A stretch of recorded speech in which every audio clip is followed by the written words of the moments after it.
Boa noite. Bom, pessoal, sem mais delongas, vamos começar nosso bate-papo. Vou jogar a peteca inicialmente para a doutora Mariana. Doutora Mariana, dando uma pincelada para a gente, o que é um regime de recuperação fiscal, o que é o plano de recuperação fiscal que nós temos tratado aí em relação ao Estado de Minas, por favor. O regime de recuperação fiscal nada mais é do que o oferecimento por parte da União de refinanciamento, da possibilidade de refinanciamento das dívidas dos estados e do Distrito Federal, né, com a redução temporária das parcelas devidas. Esse, a gente está tratando aqui hoje do regime de recuperação fiscal instituído pela Lei Complementar 159 de 2017, que estabelece requisitos para adesão a esse regime de recuperação fiscal. Então, a gente tem regulamentação de âmbito federal para esse regime. Essas regulamentações, elas estão tanto nessa Lei Complementar 159, que é a que institui o regime, como na Lei Complementar 178, e em dois decretos federais, ambos do ano de 2021. Com mosquito aqui chato, gente.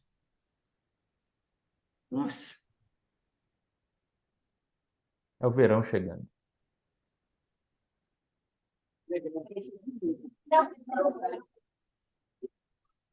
Aproveitar a interrupção, Mariana, desculpa, é só para pedir quem tiver com o microfone aberto, poder, por favor, deixar fechado, só para não dar interferência, por favor. Pode prosseguir, Mariana, por favor. Seu microfone está fechado. Então, esse é o conceito do regime, né? É o oferecimento de uma possibilidade por parte da União para que os estados, né, que contraíram dívidas tenham a possibilidade de parcelar de forma diferenciada temporariamente a dívida dele. Para adesão a esse programa tem requisitos e, em contrapartida, esses entes que aderem ao regime de recuperação fiscal têm metas, têm medidas a serem tomadas, no intento, segundo a lei, de encontrar um equilíbrio econômico e financeiro. Né, você comentou da questão do trâmite, né? Precisa dessa lei, então, né? Como que é a tramitação desse processo? Será que eu acho que tem duas pessoas, doutor Marcondes, se puderem desligar Tá o som, tá interferindo, né? ruim. A gente tem administração disso, não, né? Às vezes a Então, Rosângela consegue ali para a gente. Mas, como que se dá a tramitação é, desse processo, né? Então, assim, a lei vem e institui um regime de recuperação fiscal. sim. Aqui a gente está falando desse do ano de 2017, estabelecido pela 159.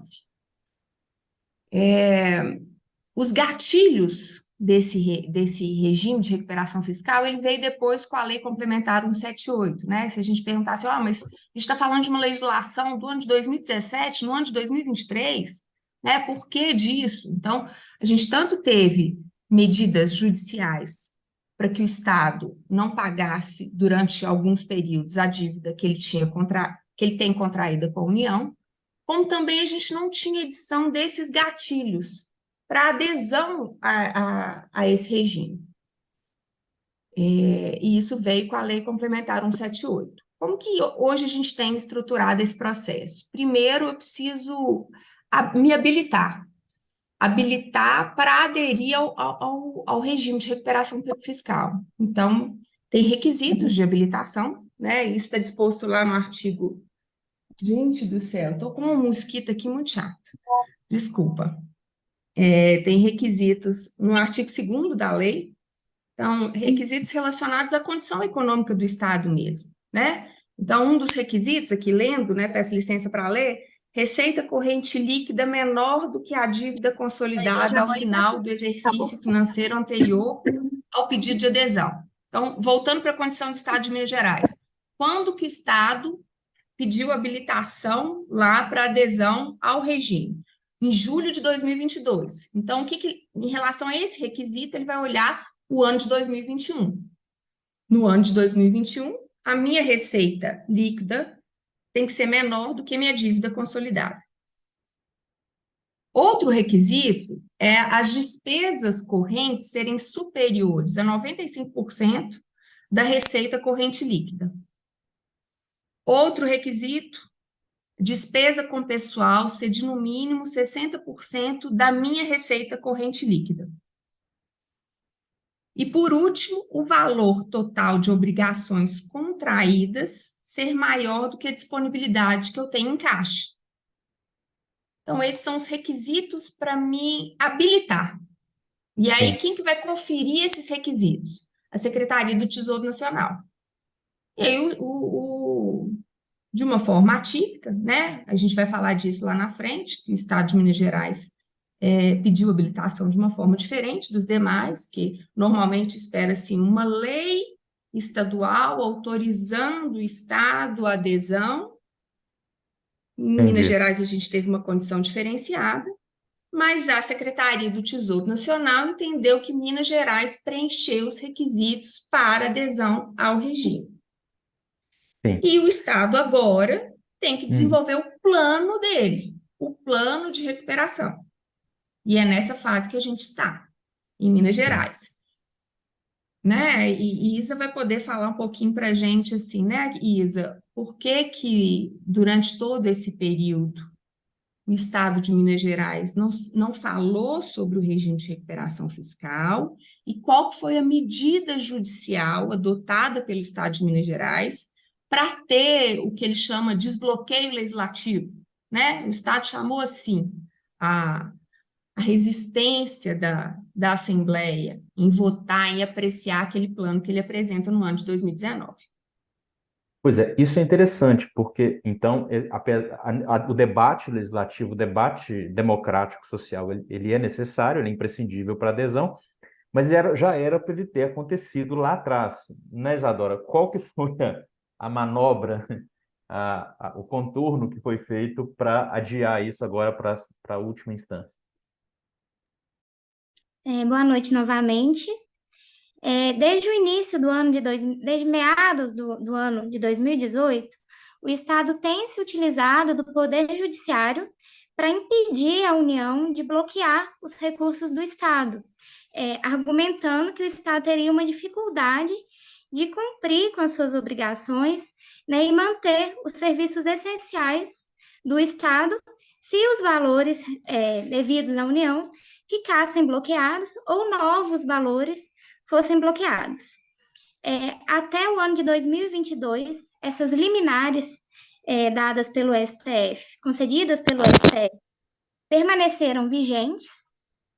E agora, se não me engano, 2022, por meio de uma ação de descumprimento de preceito fundamental, o Estado alcançou até dezembro de 2023, ou seja, até o final desse ano, a carência do pagamento da dívida, além de conseguir um reconhecimento no judiciário de que a Assembleia Legislativa estava sendo omissa em relação à votação do PL de adesão, que é o PL 1202 de 2019, conseguindo uma autorização, inclusive, para que a celebração desse contrato, nos termos da Lei 159, possa acontecer por meio do ato normativo do próprio Executivo.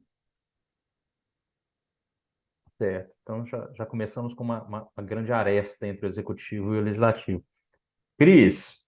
Doutor, Sim, Mariana, desculpa, por favor. voltando só um pouquinho, acho que faltou nesse processo aí na minha fala, falar que Sim. depois, né, que a gente adere ao regime de recuperação fiscal, a gente desenvolve o plano e as medidas impostas pelo regime de recuperação fiscal, muitas delas vão ter que vir por meio de legislação, aí sim vai ter que passar pela Assembleia, porque uma das medidas determinadas pelo regime é a alteração de regime jurídico de servidor público, eu só faço isso mudando estatuto.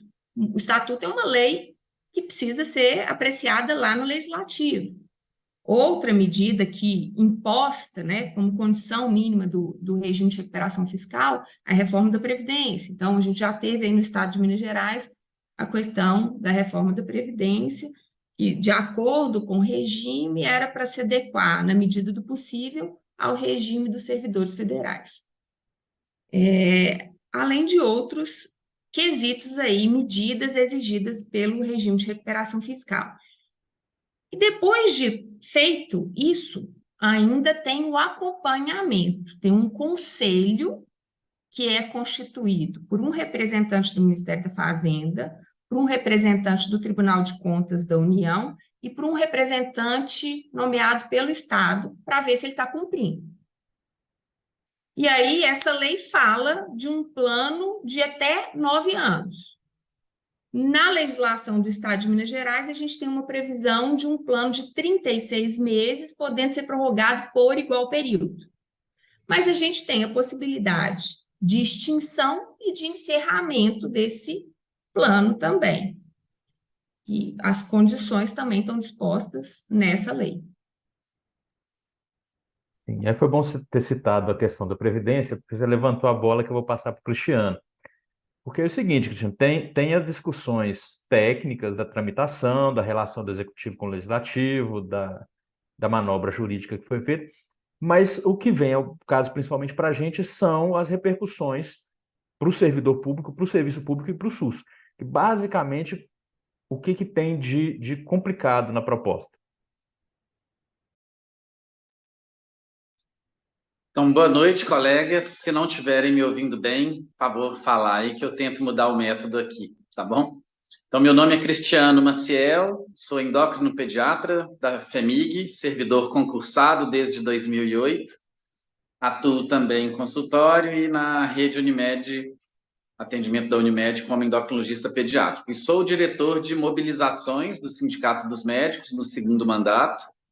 É a diretoria de campanhas e mobilizações que está aí acompanhando as pautas do Estado, Prefeitura, as pautas de mobilização permanentes, né?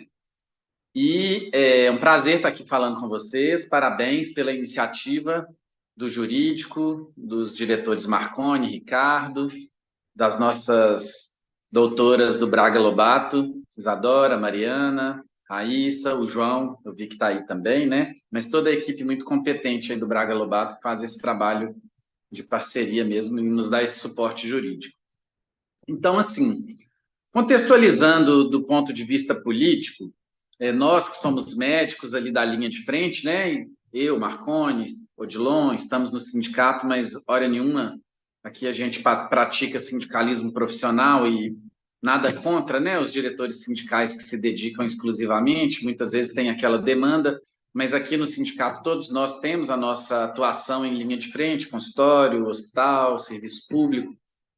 Então, para o médico que está na linha de frente, muitas vezes ele fica numa guerra de siglas, né? Ele se vê perdido num meio de várias siglas e fica sem entender, né, como que tá, o que está acontecendo ali, como que aquilo influencia diretamente na vida dele. E aí o RRF, que a gente fala muito, que é o regime de recuperação fiscal, eu já queria puxar um pouquinho, ele está muito ligado também à nossa LRF, que é a Lei de Responsabilidade Fiscal, né? Muitas das questões que a gente vê de congelamento que hoje estão ocorrendo na nossa carreira, embora hoje a pauta seja o regime de recuperação fiscal, grande parte do que a carreira dos médicos do Estado está travada em relação a reajustes, em relação à evolução da carreira, plano de carreira, em relação a investimentos, tanto na área física dos hospitais, da logística ali de trabalho, quanto em relação à reposição de recursos humanos, né, as nossas escalas, os nossos desfalques de escala.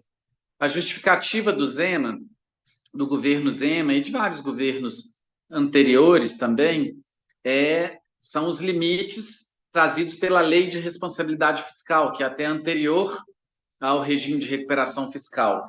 Então, eu queria que o jurídico depois falasse um pouquinho disso também, porque muita gente tem me perguntado, olha, mas o regime está em discussão ainda na Assembleia, foi vetado da primeira vez, aí o governo recorreu à Justiça, foi para o Supremo, agora voltou, está sendo discutido nas comissões específicas, né, para depois ir a plenário. Por que o Zema já está congelando salário? Por que ele não faz concurso? Por que ele não dá progressão de carreira? Por que ele congelou a discussão do plano de carreira se o regime nem é uma lei ainda aprovada, se não está implementado?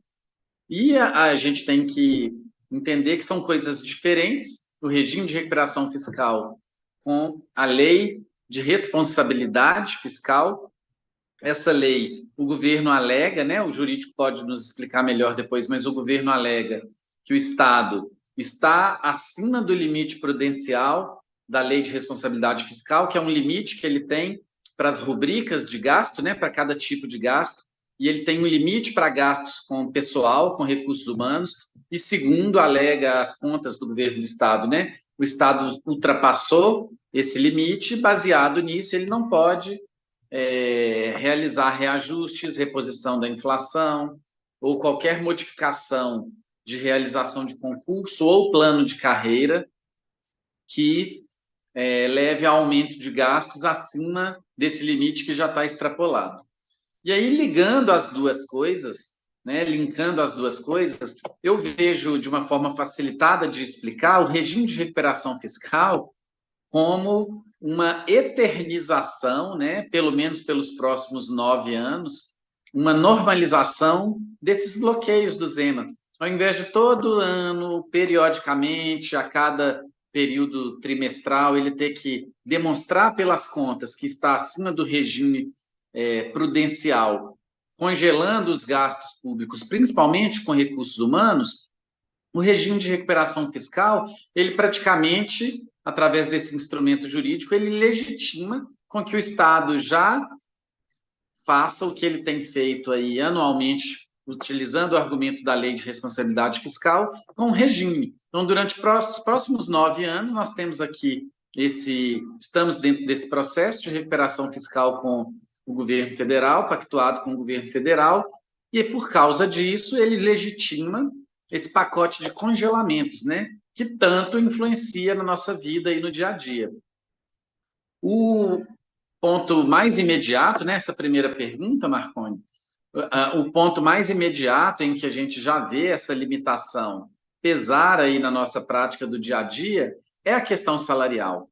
Embora a gente saiba que o que nos fixa mais nos hospitais do serviço público é o nosso compromisso com a saúde, é a nossa ideologia em relação ao serviço que a gente quer prestar para a população, ao nosso juramento como médicos.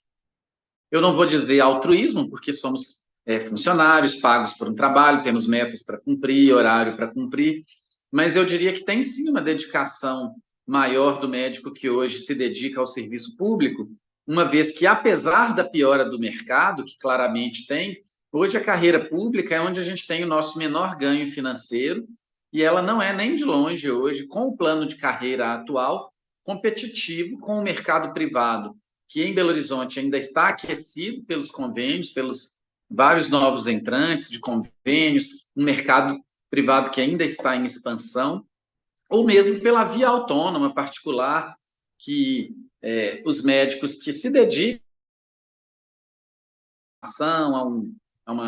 a um marketing bem feito, eles conseguem ainda ter um ganho no sistema particular e no sistema privado, mesmo que por convênios, maior que o serviço público. Então, a gente pode pôr um ponto de corte aí, como anos 2000, 2002, na FHEMIG até 2004, que a gente tem médicos com carreiras que valorizam o servidor até 2004 e que ele consegue, mesmo entrando com um salário baixo e com condições não tão ideais de trabalho, ele consegue ter uma evolução na carreira que valorize dedicação, pontualidade, cumprimento de indicadores, educação continuada, pós-graduação. Ele consegue vislumbrar uma aposentadoria com um salário 3 vezes, até 4 vezes maior do que ele entrou. Isso motiva para a pessoa ficar, para a pessoa se aprimorar, para que ele cresça e vincule a instituição. Enquanto nossos planos de carreira atual, ao final da carreira, o médico não chega nem a dobrar o seu salário. Ele tem um aumento muito discreto e muito diferente do que ele poderia conseguir no mercado. Então, o que nos fixa hoje no serviço público é o nosso compromisso com a educação continuada, com formação de residente, com o SUS, com a missão social do médico servidor público, que é uma ideia que nós, desde que estudamos SUS lá para SUS, já para residência, já na faculdade, a gente compra esses princípios do SUS. Mas, na concretude aqui da nossa vida, né, não dá para viver só desse idealismo. E aí é importante a questão salarial. Hoje, o salário defasado do serviço público, ele afugenta, né, novos profissionais, profissionais de qualidade, profissionais que poderiam investir na sua carreira e na assistência.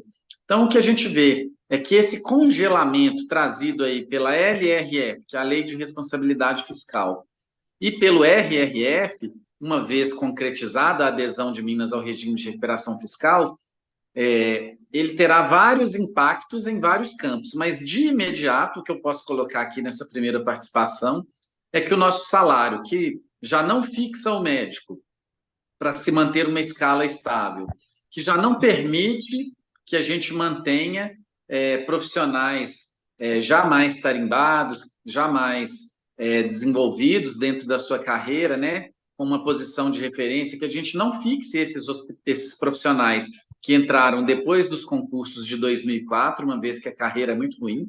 Então, a gente tem uma alta rotatividade, déficits nas escalas e uma grande falta de estímulo, né, um grande desestímulo para aqueles médicos que se propõem a ficar, mas que cada vez veem a realidade, né, estão vendo a realidade do seu salário ali, distante de uma realidade de mercado, tornando mais difícil isso aí, tá? Então, eu queria destacar essas primeiras coisas na primeira participação. Na minha visão, esse é o primeiro impacto muito grande, que é uma defasagem muito grande do salário, que hoje, segundo o DIEESE, segundo nossos órgãos aí de estudo de estatística, IBGE, esse déficit salarial dos servidores do Estado, que gira em torno de 30% aí nos últimos anos.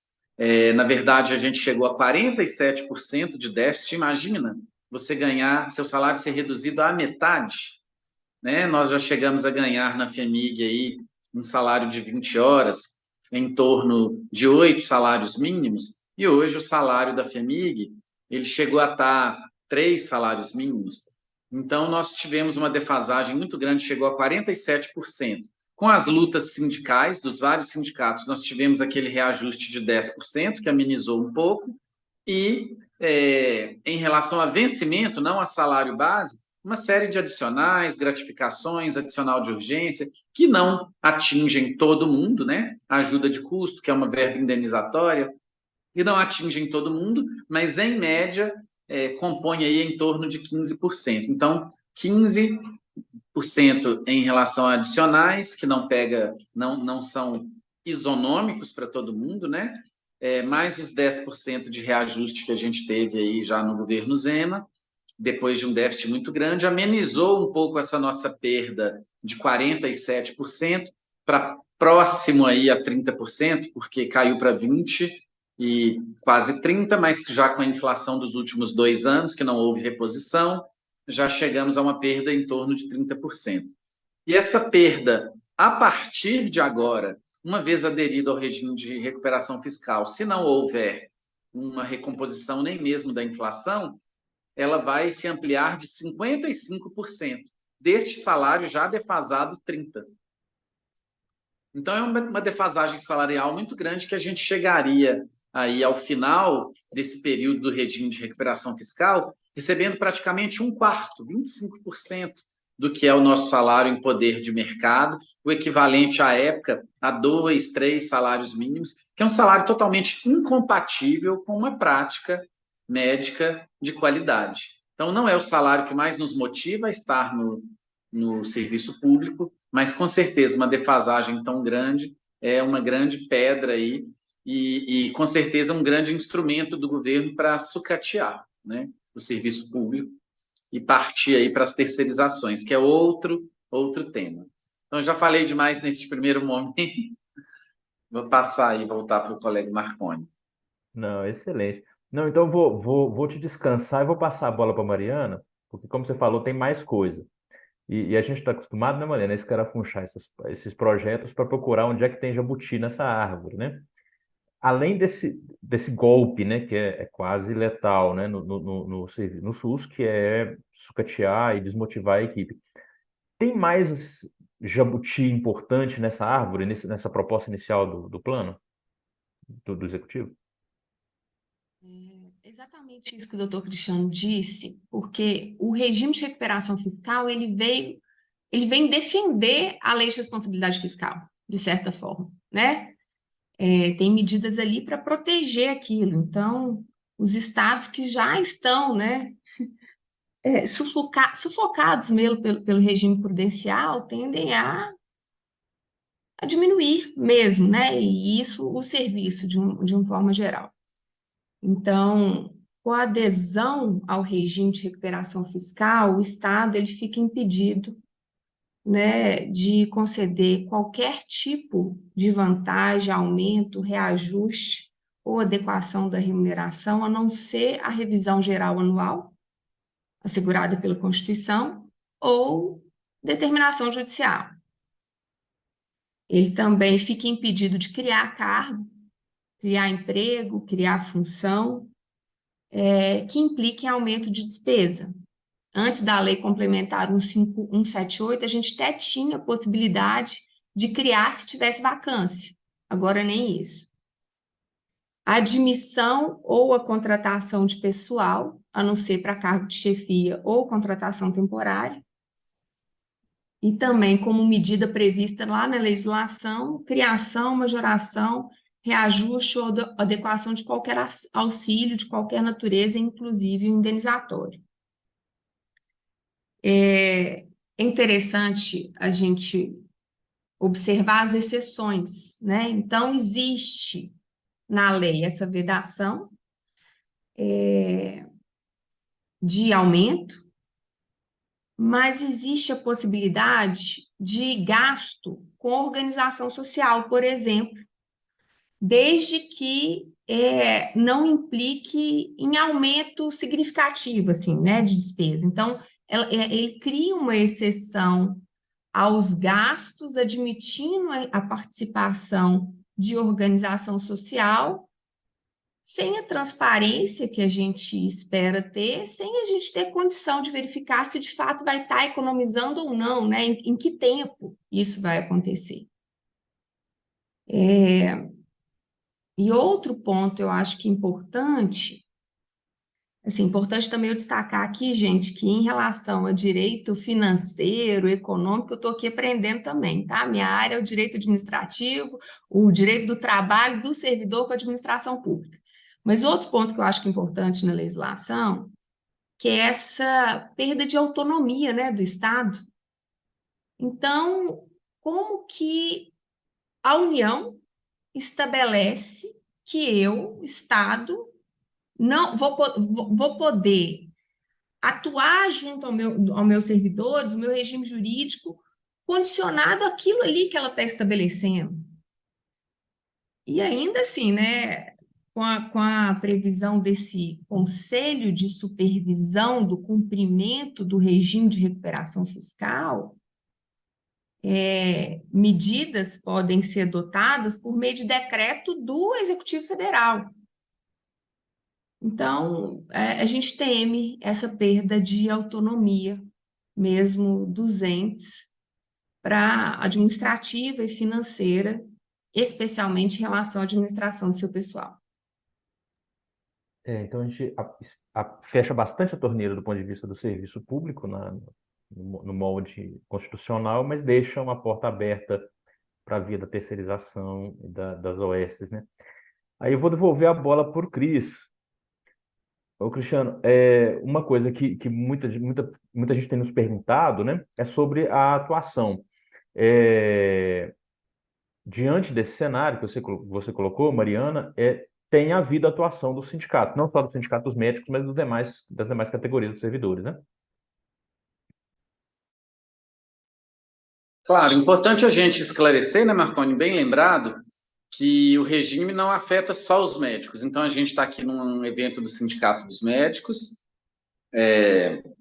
é o nosso público principal que a gente defende, mas o regime atinge todo o funcionalismo público estadual ligado ao executivo, né, principalmente. Porque o legislativo e o judiciário, embora a Mariana e a Isadora possam nos explicar, eles também são atingidos em parte, porque eles passam a ter alguns limites, mas eles têm autonomia sobre recursos, aplicação de emendas, reajustes, eles não ficam tão travados quanto os servidores do executivo.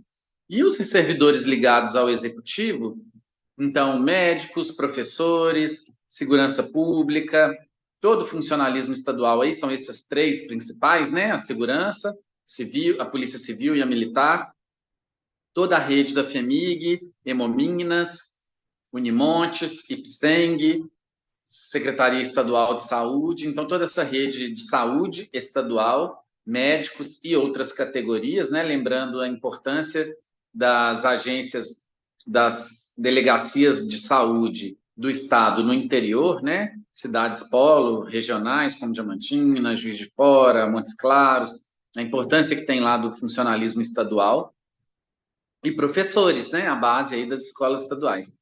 Então, todos eles ficam atingidos aí pelo regime de recuperação fiscal. Então, existe uma atuação conjunta dos sindicatos que tiveram que recorrer principalmente a parlamentares da oposição, cada sindicato procurando principalmente aqueles parlamentares da sua base, né, que se elegeram ali na sua base, ou por categoria profissional, ou por uma questão regional, né, de proximidade com aqueles parlamentares.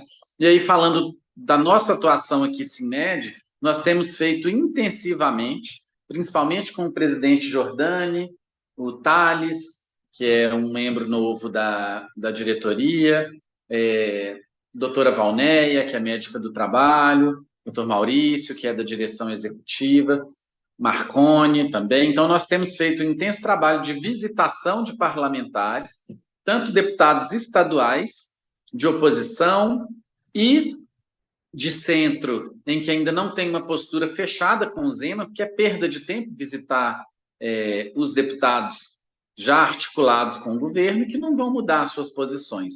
Mas nós estamos visitando esses parlamentares, e não só fazendo uma visita social, mas a gente tem ido muito embasado, muito bem documentado. Nosso jurídico tem feito propostas de emendas jurídicas, propostas com bases legais viáveis, propostas que são factíveis dentro de uma realidade jurídica, e a gente apresenta para esses deputados, porque o cenário de avaliação de conjuntura é de que o Zema tem maioria para passar a aprovação do regime de recuperação fiscal. Mas algo que a gente pode fazer e conseguir com deputados, principalmente que não são ainda totalmente vinculados ao Zema, ali do centro, e deputados da oposição, é que eles apresentem emendas, porque o pacote do regime de recuperação fiscal ele é flexível também. Ele permite alguns movimentos que podem beneficiar o trabalhador. Então, para que a gente possa conseguir emendas que amenizem um pouco isso aí, né? Esses limites, essas penalizações trazidas pelo regime. Então, além das visitas aos parlamentares e da reunião com o movimento, as reuniões periódicas com esse movimento de todos os sindicatos que têm articulado isso, os sindicatos têm buscado aí campanha na mídia, no rádio, não houve do Sindicato dos Médicos, mas o Sindifisco e essa central de sindicatos que nós participamos tem feito várias chamadas no rádio. A gente sabe que isso é caro, custa muito, mas tem sido feito. Quem ouve rádio aí, Itatiaia, CBN, Band News, o tempo todo entra, né, algumas chamadas sobre o regime de recuperação fiscal, uma campanha com outdoor, projeção em prédios, nas redes sociais, alertando a população dos danos que o regime pode fazer aos serviços estaduais que são prestados a essa população. Então, essa tem sido a atuação, sabe, Marconi? Principalmente no sentido não de barrar, mas postergar, tentar trazer clareza, informação, através do DIEESE, do IBGE, desses órgãos que a gente tem, procurando os parlamentares nesse trabalho de formiguinha mesmo, de bastidores, e agora a gente entra numa fase de mobilização dos profissionais da linha de frente, da nossa base, através aqui desse dessa reunião de hoje para tentar esclarecer e provavelmente aí com o caminhar dessa discussão na Assembleia, nós convocaremos uma Assembleia de servidores do Estado, de médicos do Estado, para aderir aos vários movimentos de reivindicação, paralisação e não descartamos até uma greve, né, que possa ser feita para que a gente tente adiar, se possível, embora seja difícil, barrar o regime de recuperação fiscal, que a gente já vai estar travado na lei de responsabilidade fiscal, mas impedir o regime, ou tentar amenizar esses dispositivos de congelamento de salário, de falta de progressão de carreira. E é isso. Em alguns momentos a gente tem vitórias, eu queria destacar aqui, até para ser bem objetivo, o concurso da FEMIG, por exemplo, né? A gente ouvia de vários colegas aí falando, não vai sair, não vai sair, não vai sair, e nós conseguimos um concurso bem robusto da FEMIG, com mais de 500 vagas para médicos, para recomposição de escalas. Então, em pleno momento de terceirização, de tentativa de passagem de gestão para OS, PJs, em todo o Brasil, em todos os estados, em todas as prefeituras, o governo do estado deu essa oxigenada a contragosto do Zema nas nossas escalas, nas nossas fileiras aí de servidores públicos, que é um concurso com mais de 3.000 vagas, vagas para todas as categorias, enfermagem, técnico de enfermagem, equipe multidisciplinar, e só em relação aos médicos, né, mais de 500 vagas para médicos, 80 vagas para anestesistas, 60 vagas para pediatras, 60 vagas para cirurgiões. Estou falando números aproximados, viu, gente? Nas 60 vagas para clínicos, todas as especialidades clínicas e cirúrgicas com mais de 10 vagas. Então, é um concurso que realmente traz um ânimo, um gás aí para a FEMIG no modelo atual de servidor público, que barra, de certa forma, esse processo de precarização na terceirização, e aí com tanto a lei de responsabilidade fiscal, quanto o regime de recuperação fiscal batendo a porta, e nós tivemos essa conquista, né, de um novo concurso público, que não acontecia desde 2012, 11 anos aí, sem concurso público. Houve alguns concursos pontuais, como o do João Paulo II, por exemplo, que teve 50 vagas para pediatras, numa situação de caos, mas esse é um concurso para todos os hospitais, todas as vagas. E um pouquinho antes do concurso da FEMIG, a gente teve também concurso para o IPSENG, com um número muito substancial de vagas. Então, à medida do possível, com muita dificuldade, dependendo de mais mobilização da categoria, nós temos essas conquistas e temos essas possibilidades aí de atuação. Joia. E dentre essas atividades, dentre essas participações, nós tivemos recentemente, Isadora participou, né, Isadora, junto com Mariana, de um evento na Assembleia Legislativa discutindo a dívida, que afinal de contas o argumento todo para o plano, para o regime, é a dívida do Estado. E aí teve um grande evento que né, vocês participaram pelo Braga Lobato, pelo CIMED, discutindo a dívida. E tem alguma informação interessante que veio desse evento? Esse foi um evento que aconteceu entre os dias 26 e 27 de outubro. Quem organizou esse evento foi o deputado Lucas Lasmar, que já se manifestou contrário ao regime, com quem a gente tem uma interação muito boa também, né, em relação a projetos nossos para a área da saúde, e foi um evento muito proveitoso, né? Ele contou com a participação tanto do Poder Executivo, da administração estadual, do Tesouro Nacional, docentes de direito tributário, que entendem também da área fiscal e econômica, e aí foi uma aula mesmo, assim como a Mariana falou, não é uma área que a gente está muito envolvida, entende muito, mas foi feita uma aula, assim, de como que a dívida chegou onde ela chegou, né? E eles expuseram não só o histórico e a evolução dessa dívida, mas também alguns pontos que nos marcaram muito, assim, que a gente não tinha ciência, né? Sobre, por exemplo, a falta de auditoria transparente sobre essa dívida, né? O Estado fala que tem uma dívida, mas não mostra a auditoria para a população. Foram apresentados gráficos que falaram sobre o investimento em cada área, ali ao longo de anos, na educação, na saúde, e uma das poucas áreas que reduziu, e reduziu muito, foi a área da saúde, mesmo com o período pandêmico, né?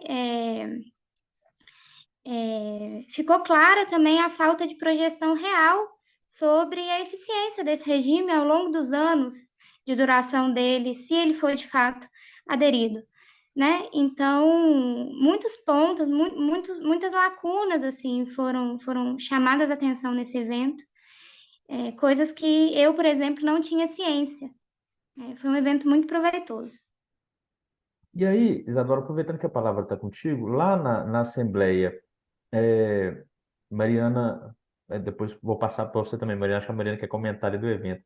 Mas aí, lá na Assembleia, conversando com os parlamentares, dentro daquele processo que a Mariana relatou, em que pé está agora o projeto? Em que fase de tramitação? E o que a gente tem de horizonte? Porque é apertado, né? Como o Cris falou, tem até dezembro para definir, né? Isso. A gente tem esse projeto de adesão tramitando desde o ano de 2019. Esse projeto ficou praticamente parado, né, sendo discutido, mas a tramitação legislativa dele não teve grande evolução ao longo dos anos. No início desse ano, esse projeto foi arquivado automaticamente pela troca de legislatura da Assembleia. Isso é uma coisa que acontece conforme o regimento interno. E aí, em outubro desse ano, por um pedido do governador, esse projeto foi desarquivado e passou pela primeira comissão. Como o doutor Cristiano falou, esse projeto passa pelas comissões que vão analisar ali tanto a constitucionalidade quanto o mérito desse projeto, que são comissões próprias. Esse projeto, especificamente, ele passou na comissão de recebeu o primeiro parecer, né? Que recebeu até uma proposta de substitutivo na Comissão de Constituição e Justiça, e agora esse projeto foi encaminhado para a Comissão de Administração Pública. O relator da Comissão de Administração Pública também já emitiu um parecer, mas ainda não teve votação dessa comissão.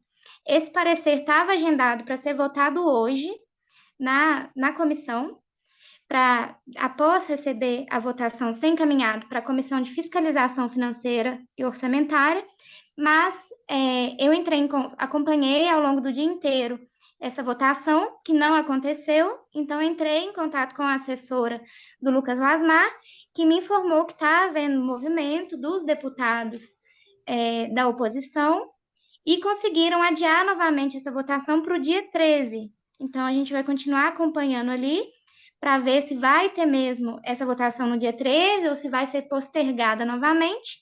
E esse projeto precisa passar por 2 turnos em plenário, né? Então, assim, a gente fala que ele ainda está na fase inicial, mas acreditamos que, né, agora vai ter tanto uma pressão ali do governo quanto, né, um movimento dos próprios parlamentares para resolverem essa situação logo por conta do prazo. Ótimo, obrigado. Eu vi que a Mariana se movimentou ali para fazer um comentário, Mariana. Só para compartilhar a minha percepção do evento, no sentido de que ficou claro, diante de todas as exposições, que o plano do Estado não enfrenta o problema estrutural. Então, a gente vai chegar ao final do regime, aparentemente pior, com as contas todas, com as dívidas ainda, e pior, o Estado menor.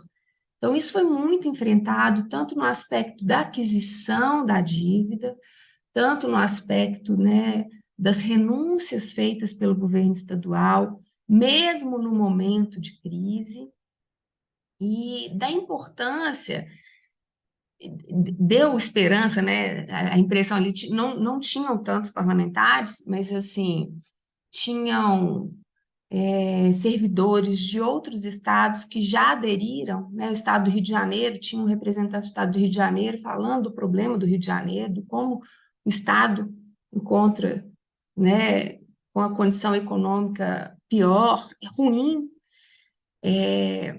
mas no final, assim, a esperança que a gente teve, pelo menos da minha parte, é de que existe um espaço para um diálogo político e que esse diálogo faça necessário, né? Então, qual que é a condição hoje do governo? Então, por que que o Estado de Minas Gerais não estabelece um diálogo com o governo federal para a gente estruturar, ter uma outra estratégia para enfrentamento dessa condição econômica do Estado? Né? Mas aí muito se falou e muito se criticou dessa dificuldade dessa atuação política, mas destacando a importância dela, né? Nessa condição. Então, eu queria só pontuar essa percepção minha do evento. Eu vou aproveitar essa sua provocação e vou devolver para o Cris, porque se eu fizer essa pergunta para as advogadas, elas não vão responder, né? Você acha que o chamado, né, muitas pessoas chamam do pacote de maldades do RFF, né, a estratégia, né, os instrumentos do RFF, do regime, do plano, visam atacar o problema da dívida? Ou você acha que a dívida é a oportunidade, o argumento para a implantação desses projetos, desse pacote? Você foi no X da questão, né? Quando a Mariana coloca isso aí, muito bem colocado, né? Por que que não tem esse diálogo com o governo federal, né? A gente sabe que existem entraves políticos, né? O governo Zema apoiou o governo Bolsonaro e agora, né? Ele tem uma postura, sempre teve uma postura muito anti, né? PT, sempre o Partido Novo, o Zema. Então tem essa dificuldade de conversa, né, de diálogo político entre os dois entes.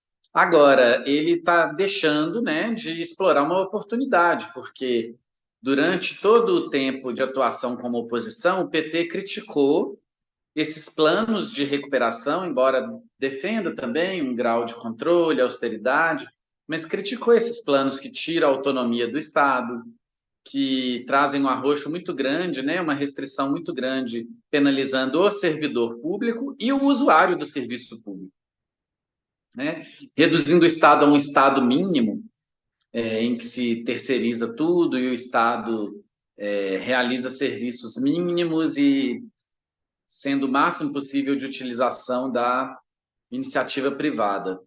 Então, o PT sempre foi crítico a isso. Então, a gente tem essa avaliação que o Ministério da Fazenda tem uma disposição para montar esse comitê nacional de uma forma que ajude o Estado mesmo, uma vez que existe essa dívida com o governo federal, essa dívida é real, embora ela não seja clara, né? Ela não é muito clara de onde que vem, como é esses juros, como que ela ficou desse tamanho. E é o que a gente vê, é uma dívida impagável, porque mesmo com todo o controle aí do regime de recuperação fiscal, em 9 anos, na melhor das hipóteses, a dívida não cresce. Então, o regime só conseguiria segurar os juros da dívida. Então, é um problema que tem que ser discutido no Pacto Federativo, né? Isso que a gente vê falando na imprensa aí.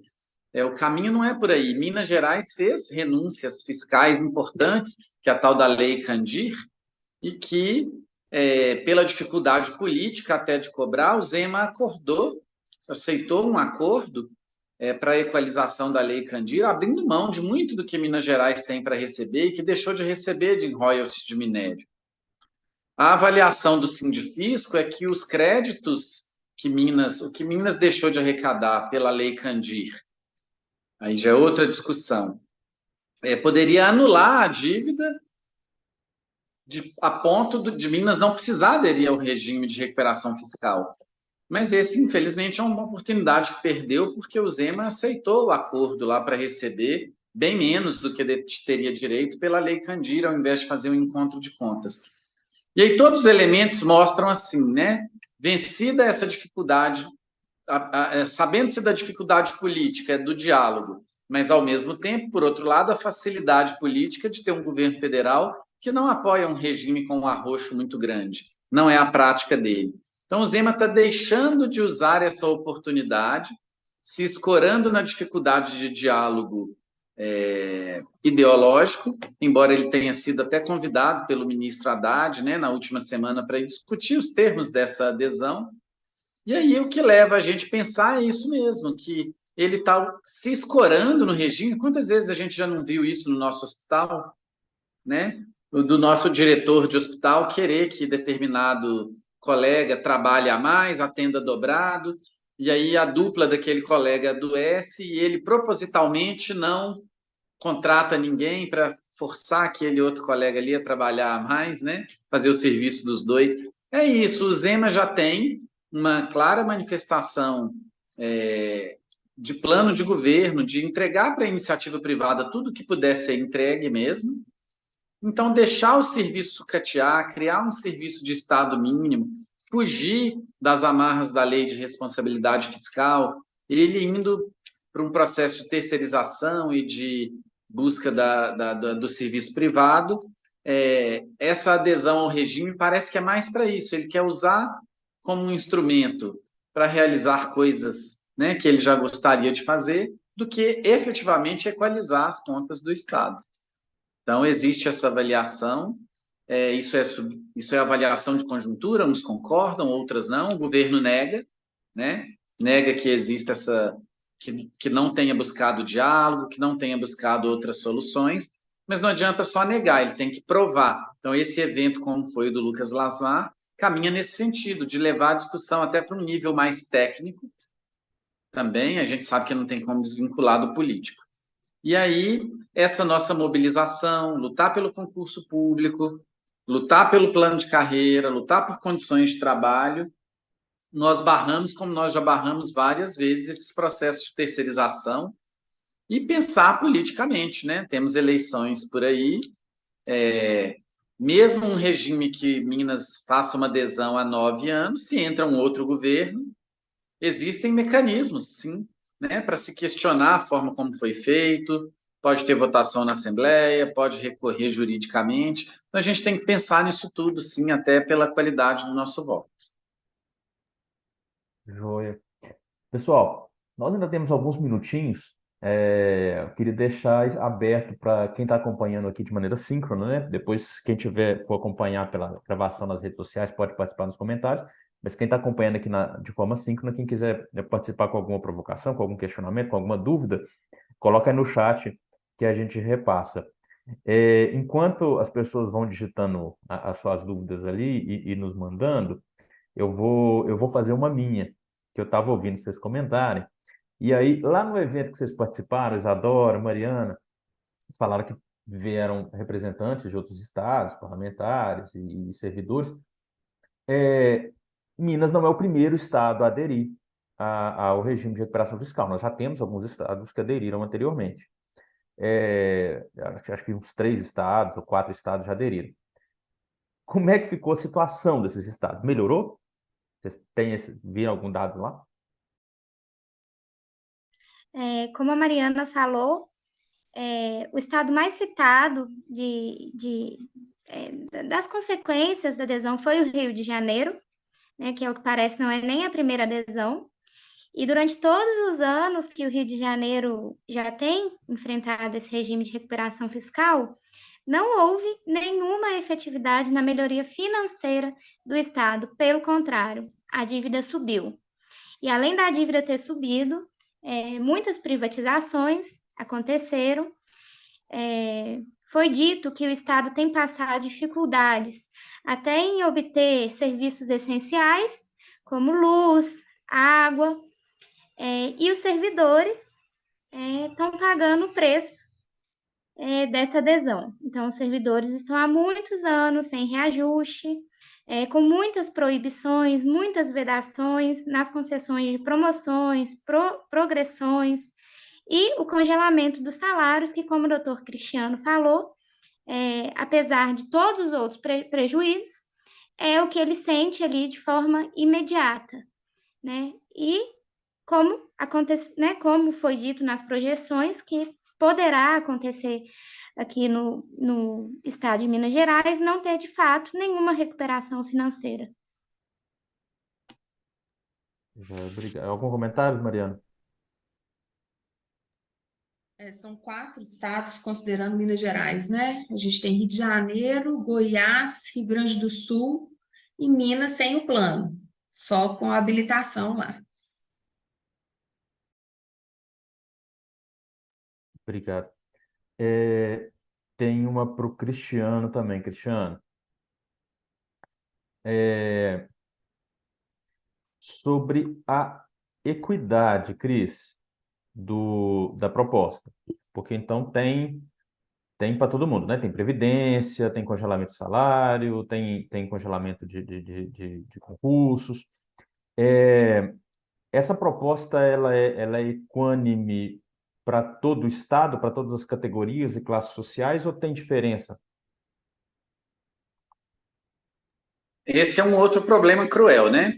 Primeiro, como a Mariana colocou, na hora que ela falou as linhas gerais do regime, a gente vê que para cargos de confiança, cargos de coordenação, ele pode fazer nomeações, ele pode, segundo avaliações e estratégias que nem são tão transparentes assim, ele pode criar cargos ali dentro de coordenação. Nessa transferência para a iniciativa privada, ele pode transferir alguns equipamentos, como, por exemplo, a rede FEMIG, e aí esse ente privado tem um contrato ali com o Estado, com o recebimento de valores estabelecidos, né? Mas como que ele vai gerir isso? Ele ganha uma grande autonomia, e aí entra aquele mito, né? Mesmo no serviço público, com todos os pesos, contrapesos, controles que a gente tem dificuldade, né? Muitas vezes de entender para onde está indo cada recurso. E quando eu passo isso para a iniciativa privada, como a gente vê em vários estados aí, como Rio de Janeiro, principalmente é o exemplo, né? Mas até em Minas mesmo, em alguns locais, a gente vê que quando a iniciativa privada entra, não são raros os calotes dele receber aquele dinheiro pactuado com o Estado e não fazer a entrega dos serviços como tem que fazer, né? Então, eu acho que até uma pergunta que eu gostaria de saber para o jurídico, qual que é a influência do regime, se isso já tem definido, sobre o poder legislativo, sobre o poder judiciário. Não sei se a gente vai conseguir equalizar as contas desses poderes também, que têm alguma independência, mas ele não recai de toda forma. Então, aquele funcionário de linha de frente, os médicos servidores, os professores, embora os professores tenham também leis de piso à parte, né, que têm que ser respeitadas, mas a segurança pública. Então, esses servidores, algumas categorias, e aí ele aumenta as desigualdades. Então, nesse ponto, ele piora na situação de equidade, porque ele não afeta igualmente todos os entes, né? Quem mais sofre com isso é o servidor, imediatamente, e a população que deixa de ter aquele serviço com a mesma transparência, sem o controle social adequado. Então, o regime não afeta igualmente a todos, não. Essa pergunta, ele afeta de forma desigual e, na nossa visão, até ampliando, né, desigualdades e ampliando esse abismo aí entre uma autocracia, né, ali do Estado, entre uma classe privilegiada de coordenações e de cargos de confiança em relação àquele servidor de carreira. Você fez uma provocação ali para os meninos do jurídico. Eu vou passar a palavra, Mariana, e já vou passar a palavra acrescentando mais uma pergunta nessa que me ocorreu com o comentário do Cris. Nessa proposta, ainda vai continuar existindo espaço para renúncia fiscal por parte do Estado? Vou começar de trás para frente. Sim. Na proposta do regime de recuperação fiscal, existe uma redução de percentual de renúncia, mas existe a possibilidade de renúncia. Em relação ao alcance dos outros poderes, a Lei Complementar 159 ela não restringe, mas o Legislativo e o Judiciário, eles têm autonomia administrativa e financeira assegurada pela Constituição. Então, aqui no Estado de Minas Gerais, a gente está falando do Poder Executivo, pelo projeto 1202. E eu acho que se avançasse em relação a esses outros poderes, a questão da constitucionalidade seria pauta. Entendi. Bom, pessoal, eu já ganhei um puxãozinho de orelha aqui por causa do nosso horário avançado. Eu estou gostando da conversa e estou deixando solto, mas nós temos que partir para o nosso encerramento. Demais perguntas a gente pode responder depois em separado. Quem quiser encaminhar depois mais observações pelas redes sociais, pela gravação nossa que vai ficar disponível lá no YouTube, fiquem à vontade. A gente vai continuar esse debate, até porque, como o Cristiano comentou, a gente tem que continuar conversando, continuar a interlocução parlamentar, e ainda que o projeto passe da forma que passar, nós vamos ter que continuar acompanhando e continuar trabalhando isso, porque não acaba, independente do resultado, não acaba em dezembro. Antes de despedir, vou passar a palavra para os nossos convidados para as últimas palavras, começar pelas damas. Doutora Mariana. Agradecer mesmo e parabenizar mais uma vez, né, o sindicato. Acredito muito nessas trocas, acho que a gente precisa fomentá-las. Estamos à disposição. Acho que é isso. Obrigada. Obrigado a você. Isadora. Como a Mariana falou, agradecer. E porque, acima de tudo, isso é uma oportunidade da gente também, eu, Mariana e o jurídico, adquirir experiências novas em assuntos que afetam também a administração pública, mas que são novos para a gente, né? Como direito econômico, a gente teve que olhar um pouquinho para ele, entender um pouquinho. Essa oportunidade é também uma oportunidade dada para a gente numa situação que pode, né, não ser a melhor situação de todas, mas uma oportunidade para aprendizado. Obrigada. Nossa, obrigado a você. Cris? Antes da gente encerrar até, né, Marconi, queria agradecer, parabenizar também pela iniciativa. A gente precisa desses debates, né? Deixar um convite aqui para os colegas, porque entre esses temas que o sindicato está metendo o bedelho, né? E não muitas vezes mete o bedelho onde não é chamado, mas onde é demandado, onde temos legitimidade para discutir. Então, convidar também nesse sábado, a gente tem, no sábado pela manhã, um outro debate sobre um tema muito importante, que é a farmácia de Minas, que é um dos campos, né? O gasto com medicamentos especiais, doenças raras, doenças crônicas, condições crônicas, e que houve e que a gente está tendo muitos problemas, mesmo com o governo Zema, que se diz, né?